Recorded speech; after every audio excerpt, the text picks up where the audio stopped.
bonsoir tout le monde, j'espère que vous allez bien. Vous vous demandez peut-être pourquoi je n'ai pas posté beaucoup de vidéos cette semaine comme j'en ai donné l'habitude. Bien simplement parce que mon emploi du temps depuis le début de la semaine a été un petit peu chahuté et un petit peu plus chargé que d'habitude, donc je n'ai pas pris le temps de faire de vidéos.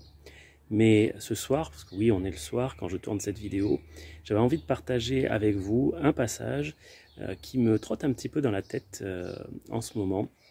Dans 2 Timothée chapitre 2 verset 8, donc je vais vous le lire. Il est dit « Souviens-toi de Jésus-Christ, issu de la postérité de David, ressuscité des morts selon mon évangile, pour lequel je souffre jusqu'à être lié comme un malfaiteur. Mais la parole de Dieu n'est pas liée. » Ce verset me fait réfléchir parce que on est sur le point de sortir d'un confinement pendant lequel on a maintenu nos cultes, on a maintenu nos réunions, on a continué à parler de la parole de Dieu. Les circonstances ont fait qu'on n'a pas forcément pu témoigner auprès de nos proches, auprès de nos voisins, auprès de nos collègues, forcément parce qu'on avait interdiction de se déplacer et de les voir.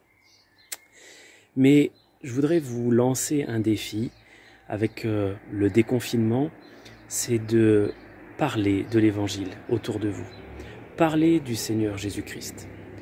Ce qui fait aussi que ce verset me trotte pas mal dans la tête, c'est qu'on est en train d'étudier dans nos études bibliques la première épître de Pierre et que cette lettre elle a été écrite pour encourager les chrétiens à vivre pleinement la vie avec Jésus-Christ, à être des flambeaux là où ils se trouvaient malgré la persécution. Aujourd'hui, on ne vit pas dans un contexte qui est celui de la persécution et on a toute liberté de parler du Seigneur. Sa parole n'est pas liée. Et même si nous venions à être confinés, même si nos cultes ne venaient à reprendre que dans très longtemps, la parole de Dieu n'a pas à être confinée, elle n'a pas à être liée. Et nous pouvons en parler autour de nous. Le Seigneur Jésus a dit « Allez, faites de toutes les nations des disciples, les baptisant au nom du Père, du Fils et du Saint-Esprit, et enseignez-leur à observer tout ce que je vous ai prescrit. » Il a ajouté « Et voici, je suis avec vous tous les jours jusqu'à la fin du monde. » Oui, dans cette œuvre, le Seigneur est avec nous. C'est l'œuvre qu'il nous a confiée. Il veut que nous l'accomplissions.